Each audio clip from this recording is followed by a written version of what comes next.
Assalamualaikum warahmatullahi wabarakatuh. Salam sejahtera untuk kita semua. Perkenalkan, nama saya Syah Tiara Tegustin dengan nomor NIM B1001839. Saya dari Fakultas Hukum Universitas Jambi angkatan 2018. Saya akan menjelaskan tentang perbandingan antara Undang-Undang Nomor 32 Tahun 2004 dan Undang-Undang Nomor 23 Tahun 2014 tentang pemerintahan daerah. Video ini saya buat untuk memenuhi tugas dari Hukum Pemerintahan Daerah kelas B dengan dosen pengampu Bapak Dr. Helmi SHMH, Ibu Dr. Hartanti SHMH, dan Ibu Fitria SHMH. Semoga video ini bisa bermanfaat untuk kita semua dan semoga menjadi acuan bagi saya untuk menjadikan diri saya lebih baik lagi dari sebelumnya. Sebelum kita melakukan perbandingan antara Undang-Undang Nomor 32 Tahun 2004 dan Undang-Undang Nomor 23 Tahun 2014 tentang pemerintahan daerah, alangkah baiknya kita mengetahui dulu apa sih sebenarnya hukum pemerintahan daerah itu sendiri.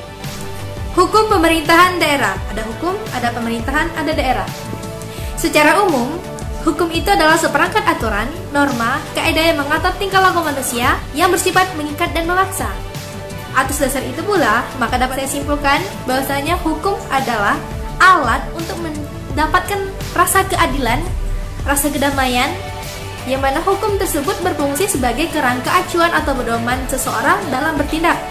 Nah, sedangkan pemerintahan itu sendiri adalah, menurut Kamus Besar Bahasa Indonesia, pemerintahan adalah suatu sistem yang menjalankan wewenang dan kekuasaan mengatur kehidupan sosial, ekonomi, politik, suatu negara dan bagian-bagian. Baiklah, selanjutnya daerah.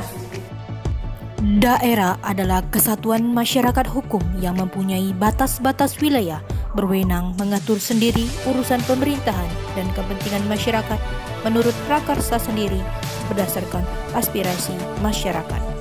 Berdasarkan penjelasan tadi, dapat kita simpulkan bahwa hukum pemerintahan daerah adalah hukum yang mendasari, mengatur penyelenggaraan serta pengelolaan pemerintahan daerah. Kita masuk ke inti pembahasan, perbandingan antara Undang-Undang Nomor 32 Tahun 2004 dengan Undang-Undang Nomor 23 Tahun 2014. Adapun perbandingannya, sebagai bentuk akomodasi kepentingan masyarakat dalam pembangunan daerah, maka pemerintahan memandang penting aspek keterlibatan atau partisipasi masyarakat di dalam perencanaan hingga pelaksanaan pembangunan. Undang-Undang Nomor 32 Tahun 2004 belum memberikan pandangan mengenai partisipasi masyarakat dalam penyelenggaraan pemerintahan daerah. Padahal unsur utama dalam pembangunan daerah tentunya masyarakat. Sebab dengan melibatkan masyarakat dalam perencanaan pembangunan, maka akan mudah memahami keinginan masyarakat sehingga dapat diwujudkan. Undang-Undang Nomor 23 Tahun 2014 memasukkan unsur partisipasi masyarakat sebagaimana tertuang dalam bab 14 pada pasal 354 ayat 1 sampai dengan 7. Dalam Undang-Undang Nomor 23 Tahun 2014 tersebut disebutkan bahwasanya penyelenggaraan pemerintahan daerah dalam mendorong partisipasi masyarakat tertuang pada pasal 354 ayat 2 huruf A, B, C, dan D mengharuskan pemerintahan daerah untuk menyampaikan informasi tentang penyelenggaraan pemerintahan daerah kepada masyarakat, mendorong kelompok dan organisasi masyarakat untuk berperan aktif dalam penyelenggaraan pemerintahan daerah melalui dukungan pengembangan kapasitas masyarakat, mengembangkan pelembagaan dan mekanisme pengembalian keputusan yang memungkinkan kelompok dan organisasi kemasyarakat dapat terlibat secara aktif. Kegiatan lainnya sesuai dengan ketentuan peraturan perundang-undangan.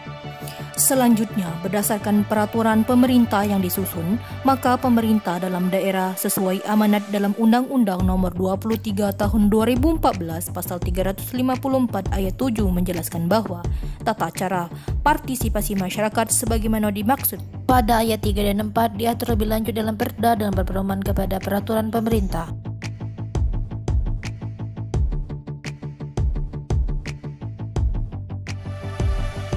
Maka pemerintahan daerah bertugas menyusun peraturan daerah untuk mengatur partisipasi masyarakat dalam pembangunan di wilayahnya.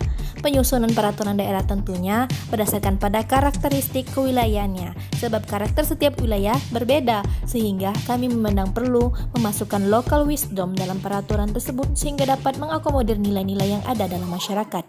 Demikian partisipasi masyarakat dalam membangun daerah dapat diakomodir dan masyarakat dapat menyalurkan aspirasi mereka. Inilah konsep pembangunan yang benar di mana partisipasi masyarakat sangat dibutuhkan. Atau keterlibatan masyarakat dalam pembangunan harus dilakukan sehingga dengan demikian diharapkan pembangunan dapat berjalan dengan mengakomodir kepentingan dan keinginan masyarakat.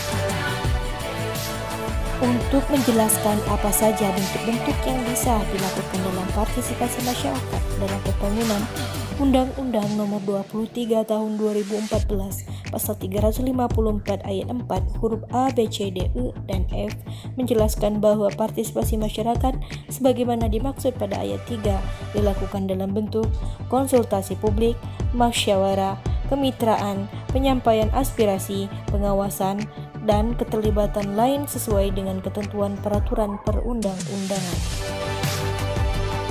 Namun, perlu diingat pula bahwa tidak semua proses pembangunan dapat diikuti oleh masyarakat. Ada hal-hal di mana proses tersebut menjadi tanggung jawab pemerintah daerah, sehingga dalam Undang-Undang Nomor 23 Tahun 2014 Pasal 354 Ayat 5 menyebut bahwa ketentuan lebih lanjut mengenai partisipasi masyarakat sebagaimana dimaksud pada ayat 1 sampai dengan ayat 4 diatur dengan peraturan pemerintah. Maka pemerintah sesuai dengan pasal 5 ini menyusun peraturan pemerintah terkait dengan proses keterlibatan atau partisipasi masyarakat dalam konteks yang lebih umum. Peraturan pemerintah sebagaimana dimaksud pada ayat 5 paling sedikit mengatur tata cara akses masyarakat terhadap informasi penyelenggaraan pemerintah daerah, kelembagaan dan mekanisme partisipasi masyarakat dalam penyelenggaraan pemerintahan daerah, bentuk-bentuk partisipasi masyarakat dalam penyelenggaraan pemerintahan daerah, dan dukungan penguatan kapasitas terhadap kelompok dan organisasi kemasyarakatan agar dapat berpartisipasi secara efektif dalam penyelenggaraan pemerintahan daerah. Sekian video dari saya, mohon maaf apabila ada kesalahan. Kritik dan saran kami butuhkan. Saya akhiri, wabillahi taufiq wal hidayah. Wassalamualaikum warahmatullahi wabarakatuh.